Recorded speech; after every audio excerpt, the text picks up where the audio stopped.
আমরা বলেছি, তারাও করছে। বর্তমান সরকারের অতিরিক্ত কালক্ষেপণ হয়ে গেলে তারা পরবর্তীতে এটাকে সামাল দিতে পারবে কিনা, কারণ রাজনৈতিক সরকার সবসময় দেশের জন্য প্রয়োজন।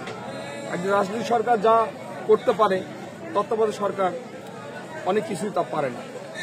আমরা চাই একটি নির্বাচিত সরকারের হাতে ওনারা খুব দ্রুত সময়ের মধ্যে ক্ষমতা দিয়ে ওনারা সম্মানের সহিত চলে যাক। কারণ এই জন্য বলবো যে বর্তমানে আমি একটি জিনিস লক্ষ্য করছি, গত কয়েকদিন ধরে বাংলাদেশে আইন শৃঙ্খলার অবস্থা অবনতি হওয়া শুরু হয়েছে।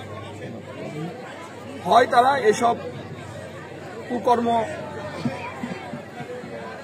থেকে মানুষকে মুক্তি দিক, অথবা একটি দ্রুত সময়ের মধ্যে একটি নির্বাচন দিক।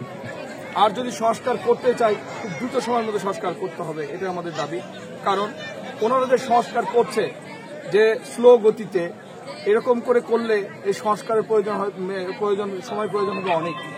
আমরা চাই খুব দ্রুত সময়ের মধ্যে নির্বাচন দিক, নির্বাচিত সরকারই ইনশাল্লাহ সংস্কার করবে, আমরা আশা করছি।